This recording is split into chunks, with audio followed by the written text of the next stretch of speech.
when you start looking at the body and individual differences, you'd be amazed at how different we are, or you may be, from that generalized plan that we teach to any kind of anatomy 101 type course.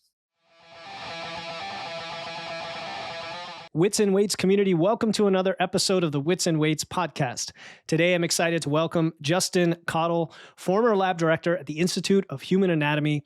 He's a pioneer in using real human cadavers to educate the public about the human body. Justin is also a content creator and writer at the Dissection Room, which is a very cool Substack and YouTube channel devoted to dissecting life, creativity, lots and lots of different topics that go even well beyond just health and fitness and the very idea of what it means to be human. I invited Justin to share how understanding our digestive system's anatomy can lead to better nutrient absorption, overall health, and then also how our bodies physically adapt to training. So we're going to try to cover both of those topics today. We're going to explore how to use anatomical knowledge for personal health and fitness strategies so you can optimize all of these things. And I find that Justin has this very unique, curious angle on human anatomy. It's why I wanted to bring him on. He combines the practical application with the science to empower you to make informed health decisions and reshape how we think about our bodies and our capabilities. Justin, it is pretty cool to have you on the show. Thank you, Philip. That was quite the introduction, and I'm happy to be here. Awesome. Yeah. So let's get into the background of how you came to work with, human anatomy, specifically by way of cadaver research. It's funny, when I was coming up with titles for the episode, and actually I was using AI because I do like to do that to brainstorm. And it's like all this stuff about corpses and beyond the grave. And everything. I'm like, no, we're not going to go all macabre here, but I do want to understand how we can link that kind of information to practical decisions that we make. Tell us how that started to click for you. Like, where did you make that connection? And then how did you start to communicate that in an understandable way? No, so anatomy is, I'm fond of saying that anatomy is the baseline science. It's this, there's a reason why no matter what kind of health program you're taking, anatomy in some capacity is at its core. And that was the same for me when I started out. But I fell in love with anatomy. As soon as I took my very first anatomy class, it was really unintentional. I never really, I wasn't growing up thinking, oh, I'm going to work with, body donors and cadavers. That was never a thought. It just kind of ended up being that way when I took my first anatomy class and realizing the power of human anatomy, not just in obviously explaining everything within health and fitness, but also just the mindset. I liken it a lot to almost like a watchmaker, where you have to, when the parts that everything's built of, it is really easy to understand all these other things that are branching off of it. And I realized that very early on and just fell head over heels for anatomy. And one thing led to another, and I ended up working in a cadaver lab. And that in itself is a completely different, it's hard to say this properly, because a lot of people who take anatomy classes don't work in cadaver labs. You may have a cadaver lab, but to actually work in one is a different thing.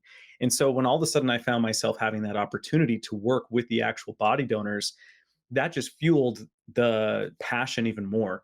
Because then all of a sudden it's not just looking at a textbook, looking at an anatomy atlas, it's holding the organs, it's performing the dissections yourself.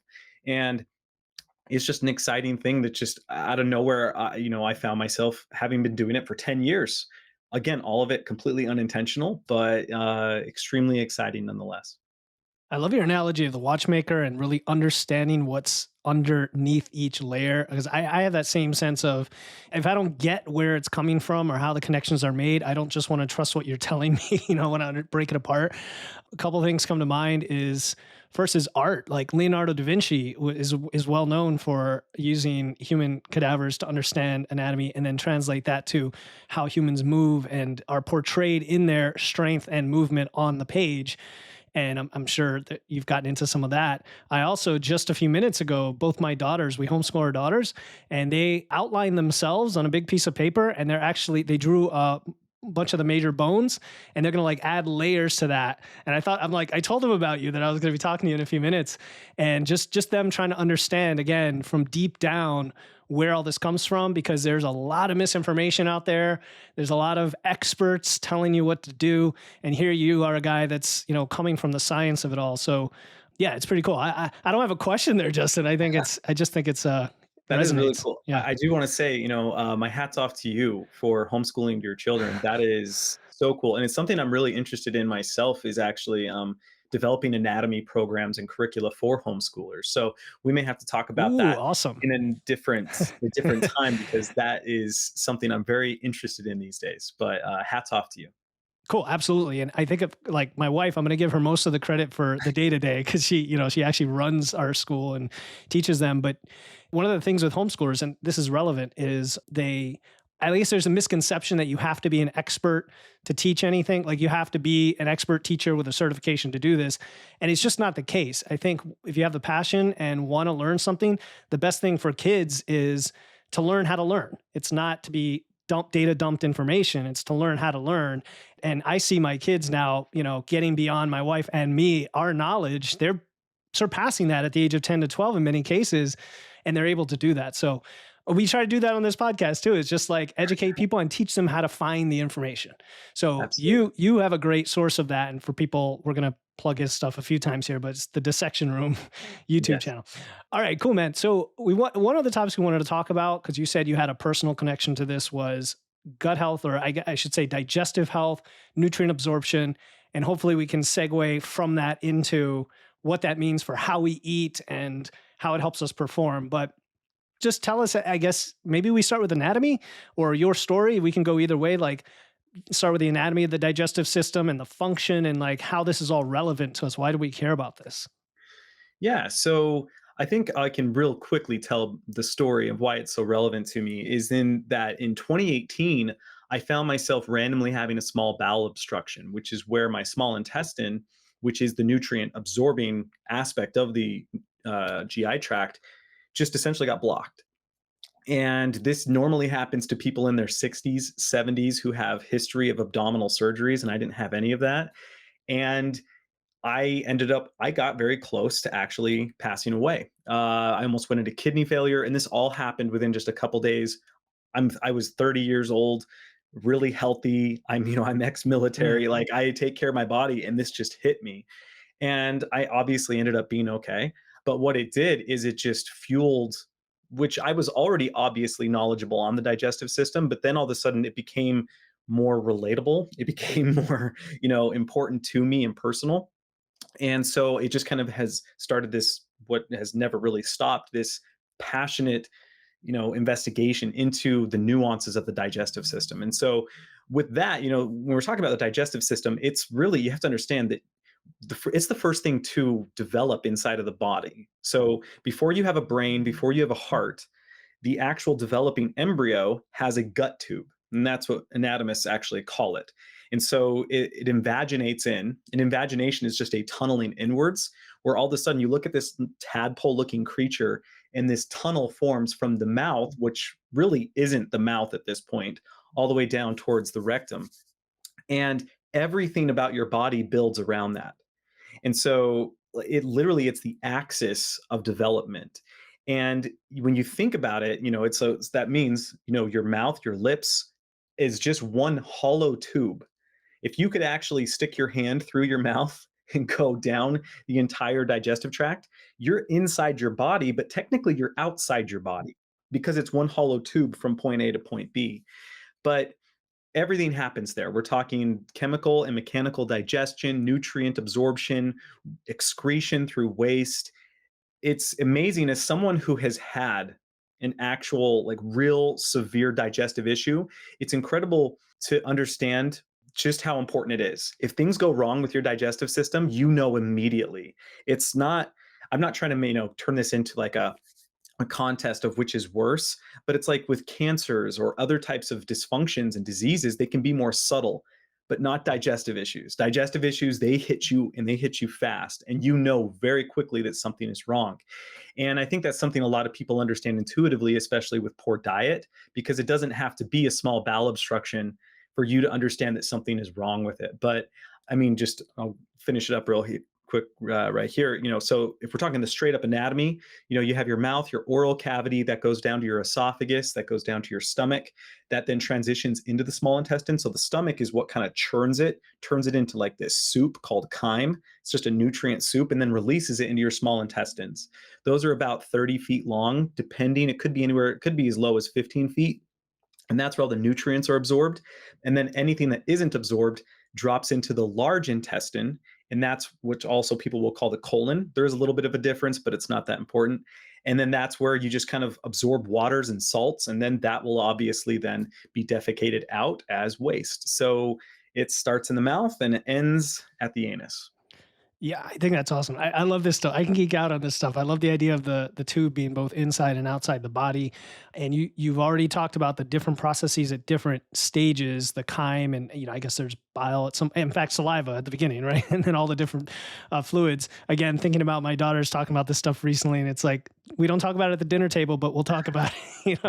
How do enzymes and hormones come into all of that facilitation of the breakdown? Because then I imagine that's going to lead us to talking about how we utilize nutrients from what we eat and then utilize those, because I want to segue into that. But just real quickly, is there anything else we need to understand mechanistically with hormones or enzymes or anything? Well, so when it comes to the enzymes specifically, the enzymes, so an enzyme is just something that is basically causing an action to occur on a molecule. So you have like proteases, lipases. So anything that ends with ase is an enzyme. So a protease would break down proteins, a lipase would break down lipids. So you're going to have some enzymes that are actually inserted into the digestive tract at the stomach, but most of them happen in the very, what we would say in anatomy, proximal end of the small intestine. So that's the very beginning. So as soon as your stomach releases the contents into the small intestine, that's where the liver and that's where the pancreas start just dropping enzymes into the actual small intestine. And for one, it helps neutralize the stomach acidity. This is something that not a lot of people think about. Stomach acid, hydrochloric acid, it could eat your small intestines. It could literally digest it. So you have to have a way to neutralize it. So as soon as your stomach empties into the small intestine, it's met with a neutralizing agent. Sorry, I almost stumbled on my words there. Agent, and it neutralizes the stomach acidity. But you're also going to have enzymes that are being inserted into there to help break down carbs, lipids, and proteins. And that will continue all the way down into the large intestine. But at the same time, once they get absorbed and then they go to the liver is what actually, I like to think of it almost like a bouncer at a club, where if you're on the list, it lets you through. If you're not on the list, it's a hardcore club, and instead it would destroy you. So, the easiest way I can describe this to people is like alcohol. It's a real easy example. When alcohol gets to the liver has various enzymes that will actually neutralize it, but you can overwhelm it, and then that can go into the bloodstream, and then obviously that can cause repercussions elsewhere. The point here is hormones don't really become affected until something passes the liver and gets into the bloodstream. And then that's when it goes global. And that's where you're going to get many different hormonal responses based on the specific nutrient and just things in the composition of the blood. Cool. All right. So then that clarifies maybe two subtopics from this that we can cover. One is the utilization of nutrients. You mentioned macros, but even micros, and then how that then downstream affects performance, building muscle, whatever. I mean, the listener of the show is very much into body composition and strength training and lifting and eating protein and all that fun stuff, carbs and whatever. So the effects of those, and then since you mentioned hormones, we can talk about the downstream effects on things like your thyroid, which is a hot topic these days, especially for peri and postmenopausal women worried about thyroid conditions and like, do I eat all the right foods with the right nutrients to do that? So, let's start with the nutrient absorption piece of it. Sure. So to be clear, when you're talking about the nutrient absorption, what specifically do you want to talk about? Macros and micros. Let's start there. Okay. So it really just kind of depends on, I guess you can put it this way. So once everything gets boiled down into your stomach, your stomach will rip it apart. And then that's where you have that chyme is a macro soup, essentially. But once it gets into the small intestine, there are these little appendages called villi. And villi, this is really wild, have even like smaller little microvilli on them. And that's where all the capillaries are. And the capillaries are what are going to absorb all the nutrients. And you want to get that typically as small as you possibly can, because if something is too big, then it can't be absorbed. And so that's what the job is of the hydrochloric acid in the stomach, as well as the enzymes coming from the liver, the gallbladder, and the pancreas. So you'll have this micro and macronutrient soup that is flowing through, and then it gets absorbed into the bloodstream. Once it gets into the bloodstream and goes to the liver, it really depends on the nutrient itself. It depends on a whole cascade of signals. The pancreas, for instance, the pancreas has blood flowing through it that is actually sampling your blood sugar levels. So it's sitting there going, oh, okay, so I have this much sugar. So we need to either drop in insulin and reduce that, or glucagon and increase that. And that's obviously then going to have an impact on all of the adipocytes. Those are the cells that store lipids and your fat. And that is going to have an effect. You're also going to have an effect on inside of the muscle tissue as well, because how much sugar you have is going to be signaling to the muscle itself, oh, do we need to store this in the form of glycogen?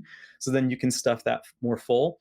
So it really just kind of depends on the specific area. You almost, to really understand how a micro or a macronutrient is going to be affecting an area, you almost have to say this area, that area, this area. But then you have to start thinking about things like individual circumstances and genetics, individual health, all of those things. But when it comes down to micronutrients, micronutrients are more so like tools, while macronutrients are kind of like energy sources and building blocks.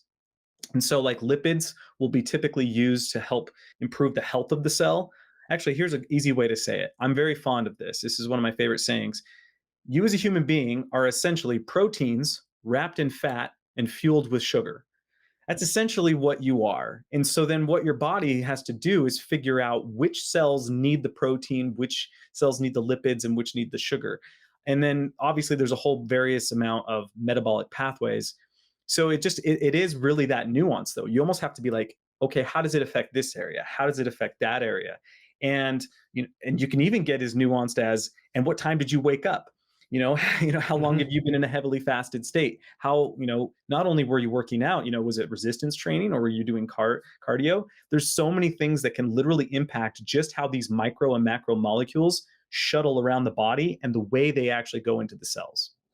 Yeah, and this is where I can get into trouble as a nutrition coach because like we want to give people simple, practical things to consider for them without overwhelming them with the why. But I'm so fascinated by the why, and some people want to understand why all this stuff happens. So, if you were to step back a level and say for the average human who is active, right? Which again, we're talking about folks who are active, maybe their strength training is just a balanced approach and paying attention to how you feel the majority of it here, or are there some more knobs that you tend to play with when you recommend kind of what and how to eat in terms of your actual diet? Such a good question. It's an important question too, because I am not the type of person who likes to feed into hype, but at the same time, sometimes hype is there for a reason, and there are certain things and there's certain signals that we should be listening to. At the same time, another saying that I'm very fond of saying, and I can't even remember who the physicist was, but there was this theoretical physicist who said, I would never touch nutrition with a 10-foot pole because it's too complicated. And I think that really kind of sums everything up, because nutritional sciences, and all of it, that encompasses it, is so difficult to really figure out what's going on. A lot of times people think you can just like put in some kind of micromolecule and look at it in the bloodstream and figure out exactly how a cell utilizes it. And unfortunately, that's just not the way it is. And so a lot of times we are in the dark.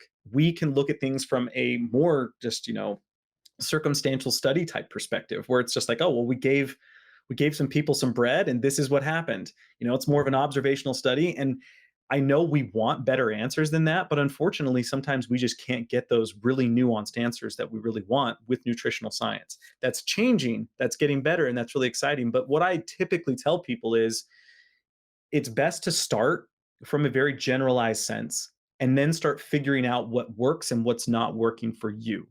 And that is something where someone like yourself really comes in handy, because then you can start to titrate that, right? You can start to go, okay, well, we're going to turn this knob here, we're going to turn that knob there. But the knobs that I turn, for me, that I think just make the most sense, is to get rid of as much ultra processed foods as you possibly can, to try and eat as many whole foods as you possibly can.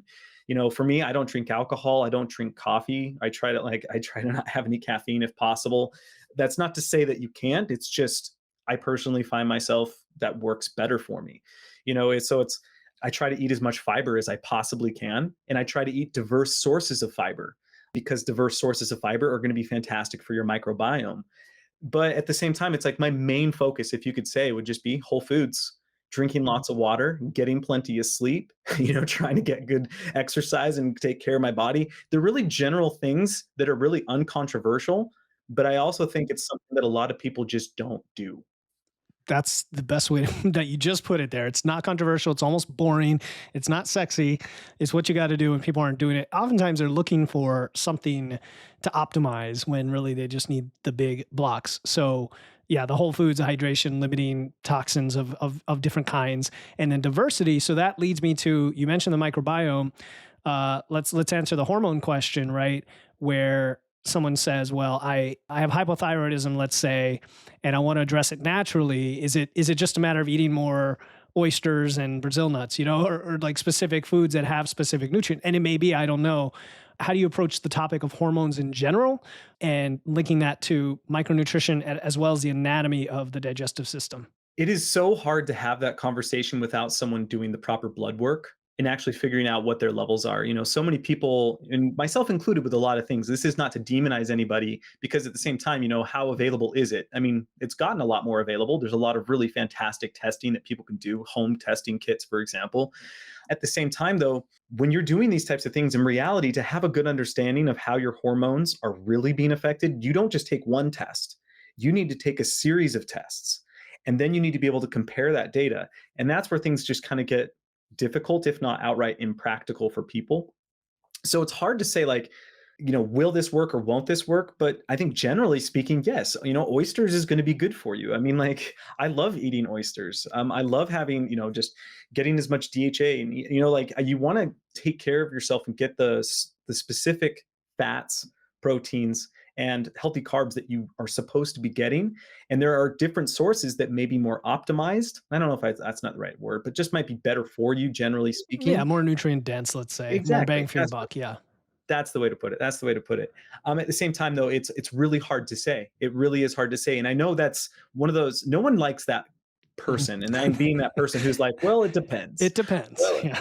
but That's always the answer though. unfortunately, but with nutrition, it really does depend. And I think, like you even mentioned, people are always looking for that. Just give it to me now. Give it to me straight. What do I got to do? And I understand that. I'm very sympathetic with it, but unfortunately, you don't know what you need to do unless you have data.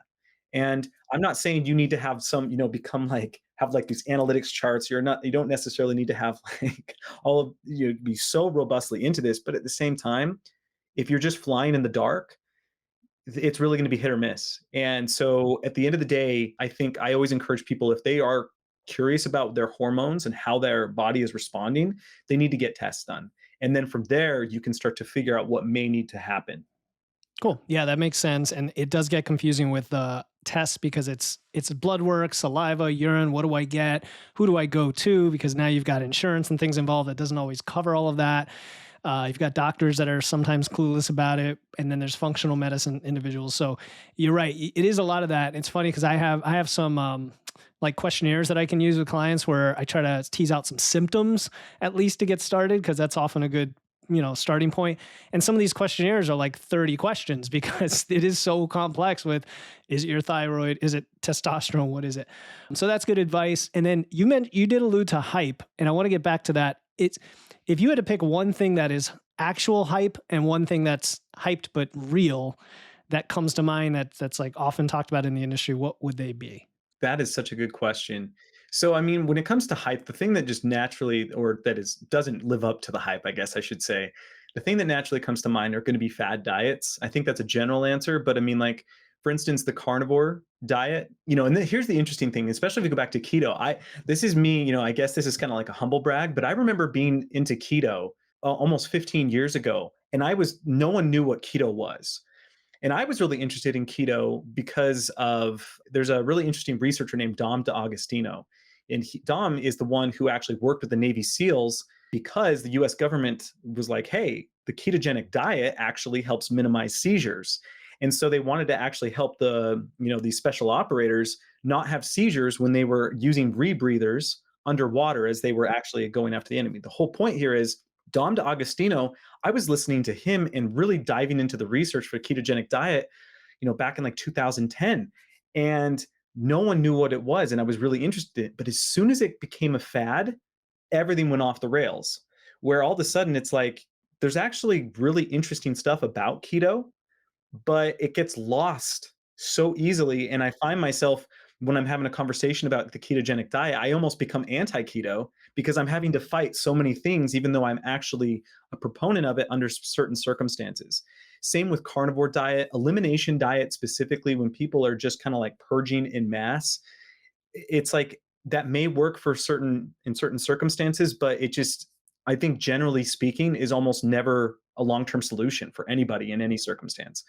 And so I think that's a real easy answer, but I think it's an important answer because it's so easy for people to just jump onto these fad diets, even if they are healthy people. It's not like you need to be losing 30, 40, 50 pounds. It's just more so like, I mean, naturally the question, if I'm lifting, maybe I just go carnivore, and at the same time, I think people who've been lifting for long enough understand the importance of carbs and understand why that's probably not a good idea, but you still see those types of ideas out in the masses. So that would be the easy answer, but I still think it's an important one. And then one that lives up to the hype is the microbiome. Easily. The microbiome is probably one of my favorite things to talk about, something I could talk about for hours, and not just in the digestive system, but just all over the body and its importance. But the importance of fiber and diverse sets of fiber, fermentable fiber, non fermentable fiber, just understanding what these things are, but how beneficial they can be for our health. And a real easy example I can give is this is speculative, but I would not be surprised if many of the metabolic diseases and disorders that we see are really just a problem or an artifact of a bad microbiome, in the sense that people are just been eating such bland foods that what's happened is there's no diversity, there's no resiliency in their gut, and their bacteria are suffering, and it's just having far reaching repercussions. So the importance of fiber, I think, is something that I'm really excited to see people getting on the microbiome bandwagon. At the same time, I will say this, and I'll be quick. I do think people have gone overboard with it when it comes to probiotic supplements. I think it's easy to start to just turn that into the fad, and that's what we've been seeing. But I still think at its core, it's pretty solid. Cool. Those are two really solid answers. I mean, the fad diets for sure. We talk about that all the time. Of, at the end of the day, it's what's sustainable for you. But at the same time, even if a quote unquote fad diet is sustainable from a practical standpoint, are you still missing out in other areas? And that's where I tell people to really take the whole picture into account. Like if you're doing carnivore and all this stuff is great, but something else is not quite there, that could be a red flag of, okay, you're missing some plants. Maybe you should have broccoli. And speaking of broccoli, like when I hear influencers say broccoli's now bad for you because it has goitrogens and it's going to inhibit iodine absorption. And you're like, oh, really? And people get freaked out and you're like, well, only if you eat like, gobs and gobs of raw broccoli every single day forever, and even and have a inflamed thyroid at the same time or whatever. But the microbiome, so that's a good segue because we are talking about digestive health. You talked about diverse sources of fiber, probably having enough fiber and having enough diversity of food in general. I've also heard, things we can't control as much but are important are early stage in our life, like from infancy and birth, the type of birth and breastfeeding and like having pets and all of that. What would you say when it comes to gut health and the microbiome are the top few things that people have the most control over as adults? And maybe you already mentioned it with the fiber, but like a couple actions people should take or assess in their lives now that would help that. So easy things that people can do is when I say diversity, I really mean that in a very simple sense. So for instance, if you can break down fiber into two, there's different ways you can break down fiber, right? Soluble, non-soluble, but my preferred way to break it down is fermentable and non-fermentable. Fermentable fiber is the type of fiber that many species of bacteria in your gut will break down, and then obviously they ferment and you produce gas. So the main sources of fermentable fibers that I like to bring people's attention to are going to be inulin and pectin. Inulin, you find that like in garlic, onions. Pectin, a lot of times you'll find that in the skins of fruit. So like, pears, apples. So when you're talking about diversity, if you have different kinds of like, so just picture yourself in the grocery store. You see like a Gala apple, you see a Fuji apple, right? You see a Red Delicious apple. Those are three different sources of pectin. And that can actually, so that can impact your microbiome in subtle ways, but still meaningful ways. Meaning, try to get around, or at least I try to get around 20 different sources of fermentable fiber in my diet per week. And that can be as simple as just going to the produce section and you're looking at like yellow squash versus zucchini. Well, that's going to be different. Yes, they're still squash, butternut squash, and trying to get the skins, trying to get the fiber content in there, and you're helping your microbiome because you're giving diverse food sources to those microbiota, so those species. And what that does is it builds up resiliency, because you have to think about it. It's almost like there's a turf war inside of your colon where you have millions of different species and then millions of those species. So there's hundreds of millions to, like, I mean, literally maybe 500 million species inside, not species, 500 million bacteria inside of your colon, but there's only so much space. If you just eat the same food source over and over, what you're doing is you're only giving food to the species that consume that. And what happens is the ones that don't start to die away. And then the other ones start to take their space. And so even if you start eating more diverse food sources, you may have already killed the bacteria that could have broken it down and benefited from it.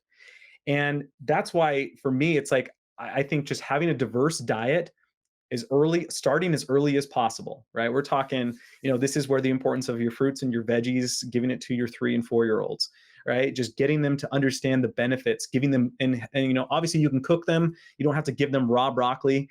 No one's going to like that. But finding ways to really turn that into a habit, and just simple ways of going to the grocery store and just going, hey, I haven't had that apple. I haven't had that type of onion. You try those different sources. And if all else fails, you can always go the supplement route. But I think it's a real easy thing that people can do. That is awesome. I haven't heard it put that way. And I'm like already thinking, I got to go generate a list of all these foods separated by those types. You probably have something like that already or did a video on it, I'm sure. But still, that could be a super helpful resource for folks. Yeah. I didn't even think about like having different types of the same fruit just to get the different pectin in the skins. And speaking of pectin and the types of fiber, we often don't break down things beyond what we see on the nutrition label, right? We see macros and micros, and even not all the micros listed on the label. And there's all these other compounds, these beneficial compounds in the various aspects of the foods, antioxidants, whatever, that you get from the diversity. So I think that's a really good message. My name is Tony. I'm a strength lifter in my 40s.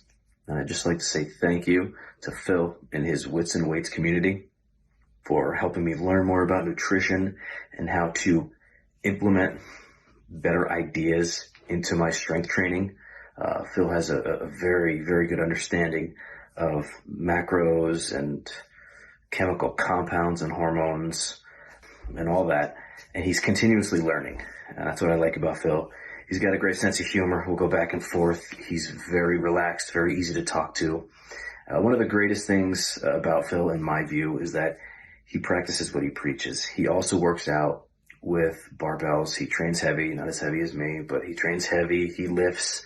So he knows programs. He knows different variations.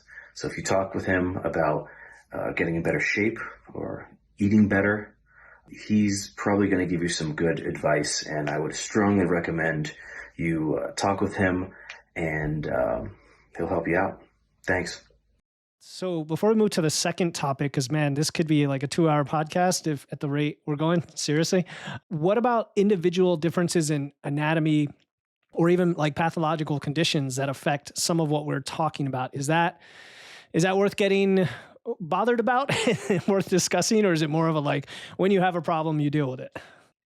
So I think like the way I think about it is there is the intellectual side of it, and then there's the practical realist side of it, where intellectually, I think it's a very fascinating conversation, but practically there's not much you can really do about it in terms of, say, like, let's talk about just the individual anatomy aspect. The digestive system can vary. Like I said, the small intestine can be anywhere between 15 and 30 feet long. Now, if you were to look at the data, you might be like, I think Shaquille O'Neal probably would have a longer small intestine, right? He's bigger. But if you look at the data, it doesn't actually always correlate to height, meaning a taller individual might have a smaller length of small intestine and a shorter individual might have a longer small intestine. Why that makes a difference? If you have a longer small intestine, there's more time for nutrients to be absorbed. You get more nutrition from the food you eat. If you have a smaller small intestine, you get less nutrition from it. And that can actually impact your diet. The thing is, how do you figure out how long your small intestine is? Right? There's not really many tests for you to do this, right? To go talk to your GI doc and just be like, hey, I would Put a like to probe up measure there my and small measure it. Yeah. intestine. Well, Yeah. I mean, they're not really going to be Yeah. able to do that for you. Yeah. And so that's where all of a sudden it goes into that practical realm of I don't know what to do with it. Obviously, there's going to be digestive issues. You have celiac disease, you have Crohn's disease, you have immune diseases. That is more practical. Obviously, you can kind of tackle that. But I think what I personally think is the best response for most diseases of the gastrointestinal tract is still to tackle diet right at the very beginning. And you find if it doesn't fix it, I'm not here to say it fixes things, but it does alleviate a lot of problems. And so it's hard. Again, you have to take it on an individual basis, but there are differences in people's anatomy. There are differences that people can measure in some aspects, but usually there's not much you can do about it in a lot of ways. It's hard. It's complicated. You would need to have a considerable amount of money to be able to do a Yeah. considerable amount of tests in order to figure out the nuances of your own body, or you could let someone dissect you, and that's Yeah. probably not going to work for you either. Oh, so it's interesting. What comes to mind for me is when you talked about it generally starts with diet, which I totally agree with that philosophy. Like, let's do things naturally as best possible and then see what's left that we might have to deal with. So I have an esophageal condition called EOE, it's eosinophilic esophagitis. Had it since I was young, where it made it very tough to swallow because I have these little nodules in my esophagus. They call eosinophils that migrate there. There's some protein that causes them to migrate there. And before there was a medication for it, there's an asthma medication that they labeled, they tested and actually worked on this. And I take it and it works wonders. But before that was the case, I had two options: either take some sort of like beta blocker or something like that, or eliminate dairy, gluten, and like four other food, like almost every food I enjoy, right? So it's what are your thoughts on like, because that's where there could be a trade-off. I could have done an elimination diet and found it was this one thing, but I'd rather just inject myself and enjoy all those foods, and maybe that's not the right approach. What are your thoughts on those kinds of things? So the way I like to bring it, this is why I'm so passionate about the microbiome, is because when researchers first found the Hadza are one of the last remaining hunter-gatherers on the planet. They're in Tanzania. When they first stumbled upon them, the children's bellies were bloated, and that is a huge signifier of malnutrition. Well, they weren't malnutritioned. They were fermenting. Their guts were Mm. so big, they were just so full of gas. And researchers have learned, and this has been on a steady decline because the Hadza are starting to become integrated into modern society. Of course. But the Hadza are the healthiest people on the planet. Obviously they die of bloodborne diseases like malaria, but you have Hadza hunters who can literally take raw colon from an antelope and chew on it and they can scoop out the contents of an antelope's stomach and put it in their mouth and chew on that and spit it out. They'll be covered in blood and feces, and then they will come back and hold their children, and the children don't get sick. And now it's hard because again, you don't want to feed into the hype of this. But when you look at it, their diversity of their microbiome, the average Westerner or American citizen has around 3 to 500 species of bacteria. One species could have hundreds of millions of individuals in it, but my point here is you only have about 3 to 500. The Hadza have over 1,000 different species of bacteria, over double, and it's also all over their bodies.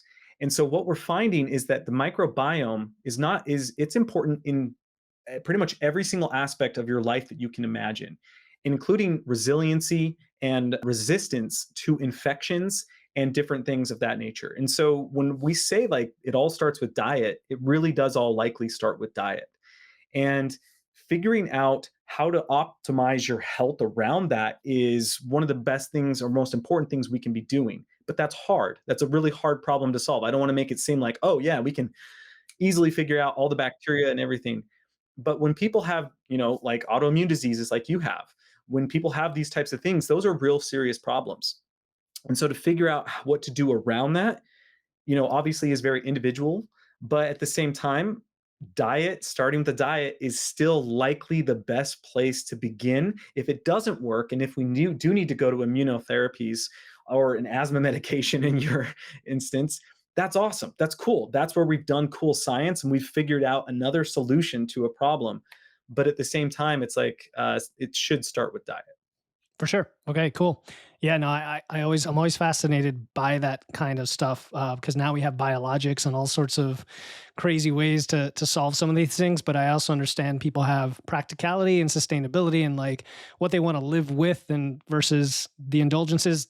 Even things like alcohol. I'm always having conversations with clients who rationalize the heck out of it, but still at the end of the day, they're like, I choose to imbibe a few times a week because there's for whatever reason I get enjoyment out of it and I'm going to do it. So it's always interesting from a practical standpoint. All right. We got a lot of lifters in our community. We talk about adaptation, muscular adaptations to training. And I think obviously the anatomy is huge here when we talk about the musculoskeletal system. So get out of the gut now and over to the other parts of the body. I think the gut may still come in here.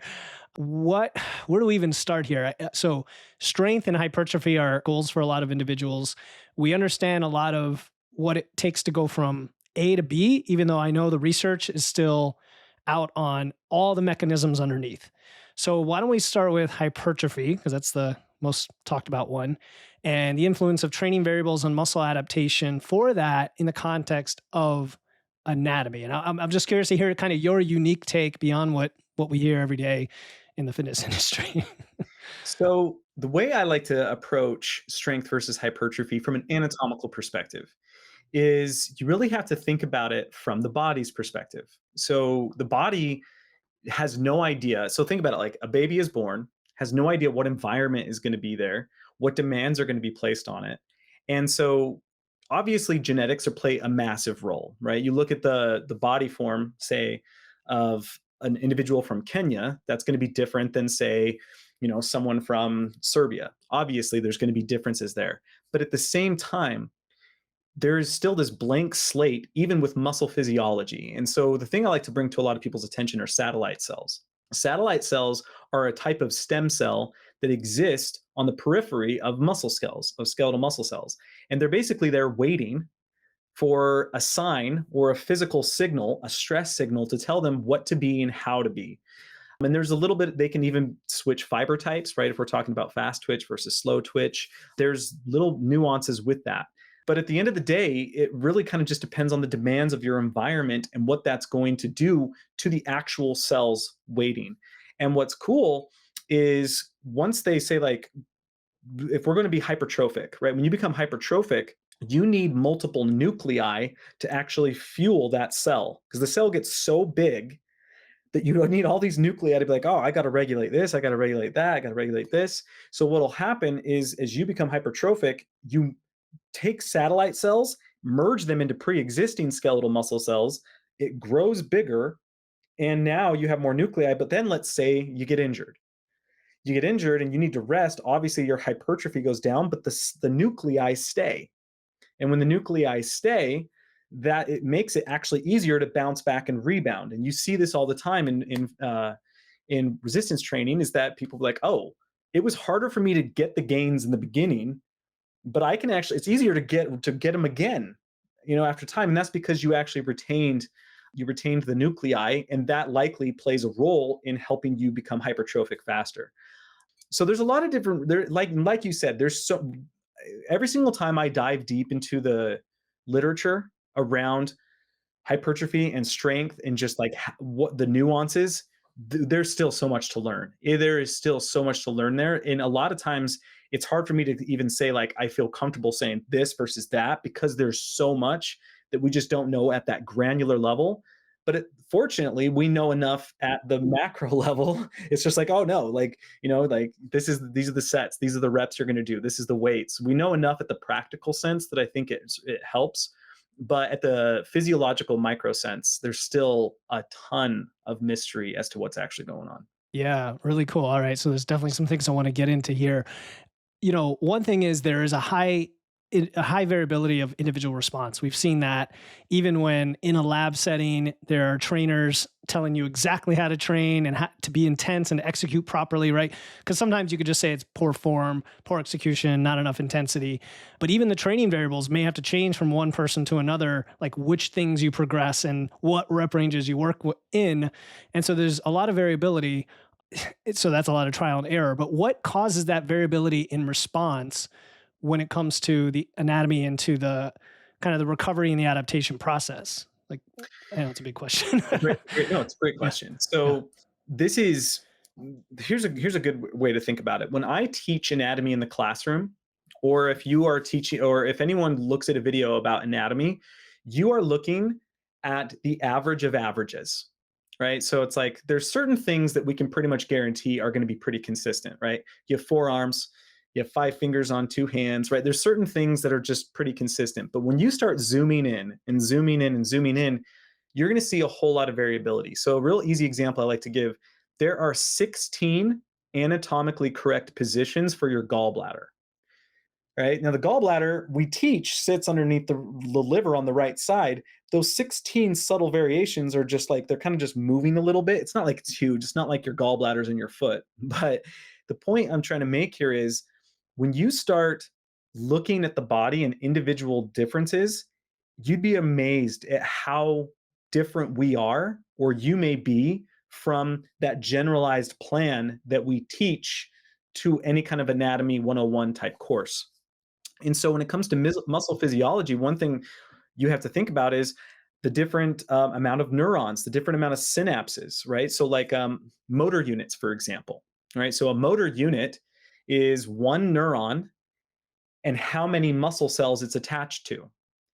There are averages, right? And it also depends on the muscle group. So for instance, I think like in gastroc, so gastrocnemius in your calves, one neuron I think goes to about 1600 different muscle cells, muscle fibers. So that means if that one neuron fires, all 1600 of gastroc's fibers fire at the same time.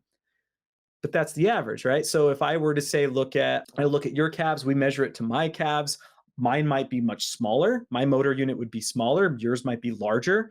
And that can actually make a difference in terms of power, right? So for instance, gastroc, you don't need to have it too small because gastroc just really needs to push off the ground. That's all it really needs to be able to do.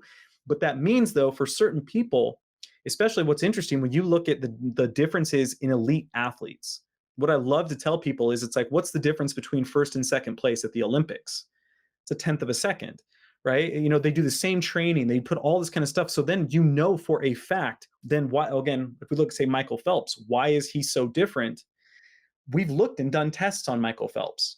And as we have on many of these elite athletes, and you see that they genetically, they have just different amounts of motor units. They have different amounts of fast twitch versus slow twitch. There's all these variabilities, and we don't know exactly why they always distribute the way they do. Obviously, genetics plays a role. Sometimes the environment can even shift that in certain circumstances. But to say like, what is it that's what's going on? Why is this person different than this person? It's really just nature experimenting, Cool. because it's like Yeah. as nature's just kind of throwing out, and there's little variabilities in the DNA, and if that's successful, then they're likely to pass on their genes, and then that just keeps on going and going and going. And so it's really just nature experimenting. I know it's, again, that's not a really satisfying answer as to what makes these individual differences, but it's really fascinating to see, especially someone who's looked in the body. When I perform a dissection, you'll see so many differences. You're just like, whoa, that lung looks weird. You know what I mean? That in a respectful sense, but you're like, oh my God, like if you'd be blown away with how different everybody is from that generalized blueprint. And so when it comes to athletics and fitness in the micro scale, those differences can really start to show up. Yeah, I love this stuff. I mean, that what you're describing is the micro, like the anatomy is the microcosm of the bigger differences we all see between humans. Like we know we're different, and you're right. It's like evolution constantly happening, even though we don't realize that's the case. And partly because humans all spread their genes nowadays, right? Like we could all survive given modern technology. But I want to recap a few things just for the listener I find fascinating. You talked about how there are multiple nuclei to fuel muscle cell, and then it draws in the satellite cells so it can grow bigger, and then they stay there, which explains why if you're detrained and then years later you get back into it, and I've seen this with clients who are detrained, I'm like, wow, they're super responsive when they come back. It's a great reason to like start today building muscle, because it's going to benefit you for the long run no matter what age you are. Also, the fact that the individual responses are so different with motor units and fast and soldier fibers, for example, that would explain some of the differences with like power and vertical jump capability with athletes. We also have different limb lengths, different proportions that affect your movement patterns, like with your squat and stuff like that. So just the big message is everyone's different, and you've got to find what works for you. You've got to experiment and kind of use the general guidance that we talk about, but then immediately collect data that shows you whether that guidance is kind of on the norm or is on the outliers of that bell curve. No, that's perfect. Cool. And Yeah. I'm sorry to, I don't mean Yeah. to interrupt you, but you Not at actually all. reminded me of one more thing that I think your Okay. listeners would really enjoy. One of my favorite things to do when I would show people this in the lab is, so again, if we think about that generalized blueprint, and if you're ever teaching skeletal muscle anatomy, we always talk about origins versus insertions. So basically, it's just what parts of the bones do the muscles attach to. So when I'm teaching it in the classroom, I always teach it the same, but it's not always the same in reality. And when I say so, and so I want you to think about this from a mechanical standpoint. If a muscle attaches on a bone, maybe even a centimeter different from where it should, I say should in quotation marks, or the average is, what kind of effect is that going to have on leverage?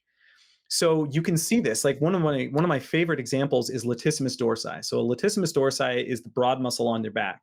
Well, for most of the human population, it doesn't touch the scapula. It goes right underneath the inferior angle. But for some people, it goes on top, and it actually covers the inferior angle of the scapula. So then what you can do is start thinking, well, what would that do to the scapula? The scapula would be more strongly anchored to your torso. What would that mean? Well, for certain activities, you're going to be limited, right? So maybe rock climbing would not be your best, because then you're going to have some kind of limited range of motion, but at the same time, you're going to be more stable. So maybe gymnastics might actually be better for someone like that. What's fascinating is, and again, there's not really easy tests for this to figure out where your muscle differences or abnormalities are, but you're likely amazing and perfectly fit for some activity. You're generally good at all these different ones, but who knows? You might be the world's best ping pong player and just never know it. Like, who knows? Your muscles might literally be formed for one specific activity, and you could be an elite athlete in that if you were able to train from that from an early age. It's just a really interesting thing to think about, that muscles literally, and if they attach just slightly differently, you want to talk about the effect on a vertical. I mean, that can Mhm. be profound if gastroc and soleus are attaching to the calcaneus in a subtly different way, and then you pack in some different fast twitch fibers. All of a sudden, you can see, Bronny James, who just recently had like a 40-foot, well, not 40 inch, 40 and a half inch vertical. It's amazing. You can start to see subtleties really show up. Yeah, we see that as well with both bodybuilding and powerlifting. And powerlifting with the leverages, you might have a much better squat than a deadlift or vice versa because of some of those insertions, or you see that with the bench press as well. And then in bodybuilding, it affects your symmetry and your look, oftentimes like the peak of your bicep and things like that, whether it's closer or farther away. So not that you could do anything about it, but it's good to know what they are, and then maybe try a bunch of different sports and a bunch of different things to see if, all of a sudden you're really good at this. Yeah. What about let's talk about bone health too, because it often gets lost in the discussion when we talk about training and strength. I work with a lot of women, and obviously osteopenia and osteoporosis are big concerns. And for me, the top thing I recommend is strength training, right? Because of the actual changes to your bone structure that get induced. So tell us about that. What have you seen? Like maybe in cadavers, we see a different in density from a lifetime of lifting versus being sedentary or things like that. So unfortunately, with how the body donor industry works is that if you are basically under the age of 55 and you pass away, you are likely to have your organs harvested even if you were signed up to donate your body, because you're young enough, your organs are still likely healthy enough that they could save a life. So what that means is for body donors, we really don't see them until they're at the end of their life. So we're talking 60, 70, 80, 90, even 100 years old. So obviously you're looking at individuals who are far past optimal health. There's only been a few instances where you'll see a younger individual. It's really special circumstances. I didn't get to see it, but at the local university, University of Utah, I'm in Utah right now. A few years ago, they did have a bodybuilder. I didn't get to see the individual, and it's like I really wish I could Hmm. go have seen that. But the stories I heard were incredible. To look at because we're all so used to seeing a 75-year-old, who had cancer, their Right. body is just riddled They're in atrophy and frail and yeah, disease. sure. So it's hard to actually be able to tell. In fact, it's not that I say you couldn't, but we also don't get a medical history on the individual. So I don't know what's going on. And so there's this level of guesswork with it. But at the end of the day, you can still tell when people are more active than not. Right. So you can definitely tell when people are just outright sedentary. You can see it because the bones will literally shape to whatever form. So if they're hunched over, right, if they're sitting in a wheelchair or a lazy boy, or if they're laying in bed, you can see those impacts on the joints or how it impacts the joints. And you can see when people obviously just their posture, especially like if we make not to be too graphic, but if we make a cut right down the middle of the body, it's called a sagittal cut. What you can do is you can see the inside of the entire vertebral column. And when you see that, you can see postural shifts, postural changes, but you can also see the density of what we call spongy bone and how thick the little arches are inside of that. And so the thicker they are, this is almost always true. The thicker they are, the healthier the bone. There are some differences, but the point I'm trying to make here is I can often tell, like, oh, this person was 80. Yes, they died of cancer, but they were actually they were more active. This other individual, you can see just the thinning of the bone, and you can tell, okay, they were likely unactive. And you can also see their bones are just literally shaped differently based on how they were sitting. So unfortunately, you can't look at someone and say, oh, they lifted weights or anything like that just at that age. It doesn't work as I wish, but Hmm. unfortunately it's more of a guessing game at that point. Yeah, I guess we have to settle for DEXA scans and stuff of living people, and we do see that. I was just curious, but the logic holds then if you see the bones getting more brittle and spongy due to lack of activity, and simply walking and holding up your normal frame that does load your musculoskeletal system regardless keeps them from doing that. It goes to reason that adding more load would make them more dense and strong, which we know from living people, but I was just curious on the cadaver side. Okay, so that addresses activity. What about neurological adaptations to training? Is there an aspect of anatomy where we're able to see that, given that it's in the brain, but I assume it's also tied up with the nervous system in some physical way? I don't know. So there's nothing you can really see with the naked eye. If you're looking at, say, like slides, if you're looking at some kind of like micrograph or something, you're going to be able to see just how the nervous system does adapt. And the nervous system adapts in some really cool ways.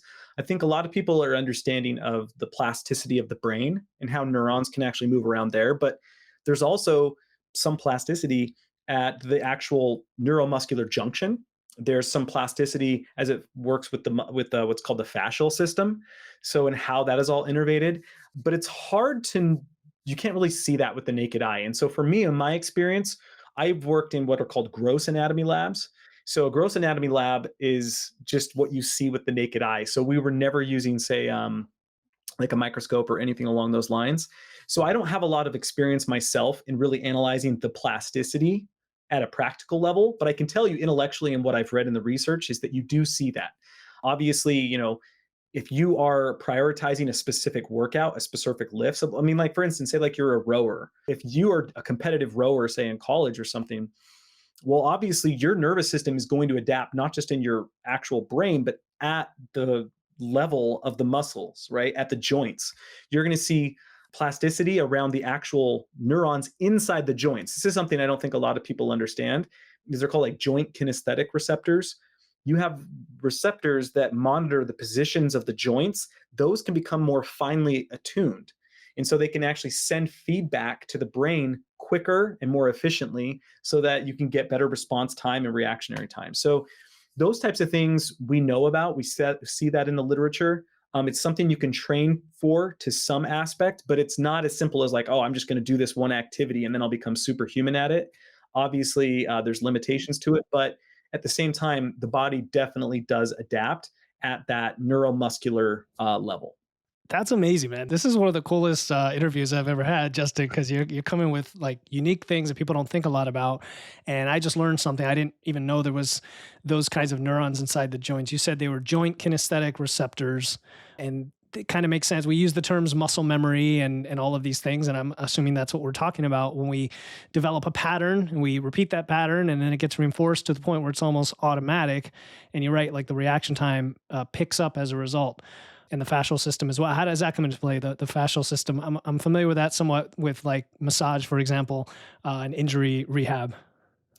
So fascia is one of the most misunderstood layers of the body. And so, historically speaking, from an anatomist perspective, fascia was the thing you removed to get to what's interesting. So, for people to understand this, if you were to remove the skin, before you get to the muscle, there's this connective tissue layer that goes on top of the muscles. That's what we call the fascia. So, fascia, since it's been largely ignored, there has not been a lot of research. And even today, it's controversial. What you'll see is people in the massage realm, right? So chiropractics, massage, physical therapy, even will get in there. A lot of them are real big fans of fascia. But then if you look at, say, like classical anatomists who are more academic anatomists, they're still kind of like, it's not that big of a deal in terms of like, you can definitely have fascial issues. But in terms of like boosting performance dramatically, a lot of people are skeptical.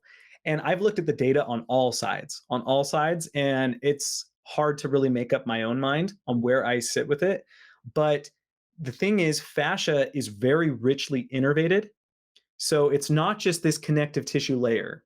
There are plenty of neurons in there. And what they're doing is they're sending feedback to the brain about the position of muscles, the overall tightness. Because you have to think about like this.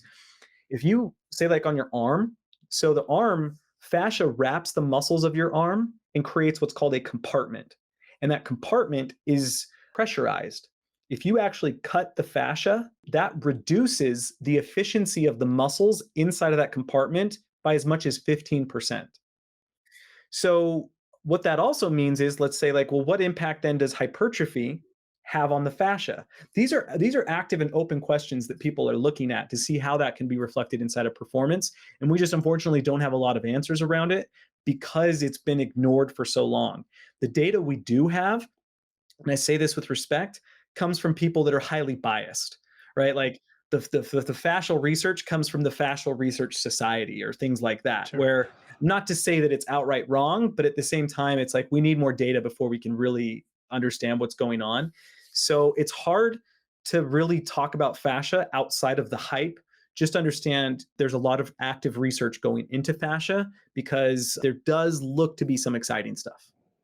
Okay, yeah, I mentioned the massage therapist because I try to get one every month, and she's like, "Yeah, she'll mention it." And again, I've heard it in the physical therapy realm, but it is pretty cool that there are obvious mechanistic and physical interactions that we can prove with, like you said, if you cut it or something.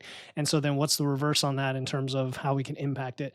Very cool questions, lots of excellent questions. I guess the last thing here is there anything you wish I had asked you related to personalizing your training and nutrition around anatomy? I that's a really good question. I don't know if you I think we got around. I thought we did Yeah. pretty well today. I don't know that there's anything that just jumps to my mind. I think what I like to tell people is that anatomy is oftentimes a boring science, and I say that as someone who loves it because anatomy is a science of just classification. It's just like here's, this is your flexor carpi radialis, like, and it attaches here to here. Like, that's a pretty boring thing, but the power that comes from it, especially for those who are really interested in their body, you can't oversell it. It's an amazing science that I encourage everyone to look into. And there's plenty of fantastic resources online for it. But in terms of like questions that I think we covered pretty much everything generally speaking, everything that I would have liked to. Yeah, no, it's awesome. I didn't know some of the things we uncovered it's going to get me to want to look more into anatomy in my practice and for the podcast as well. And I'll probably hit you up on like some of these really good resources besides you, which you're an amazing resource, of course, for folks, because I think we take too much of an anecdotal approach sometimes. And some of these big questions are being answered out there. And we just need to start merging the different disciplines even more powerfully. So Where Justin, can people learn more about you and your work? Yeah, so like you mentioned, the dissection room is what I'm doing. There's a YouTube channel called The Dissection Room. You can find me on Instagram. I think my Instagram handle is real Justin Cottle. You can send me DMs and everything going there. Substack, The Dissection Room. Those are the places to find me these days. Cool. Yeah. And guys, check out his YouTube channel because it's super highly produced for one. So kudos on like the production quality, but Thank you. the topics are just, they're legion. I mean, they're across the board. If you're just into geeking out on anything, whether it's technology or philosophy or whatever, he's probably got it covered in there. A very long library of really cool stuff, especially a lot in the health realm as well because of the anatomy angle. Thanks again, man, Justin. This has been a lot of fun. We learned a lot. The listener learned a lot, and it was a pleasure having you on. Thanks, Philip. I appreciate it.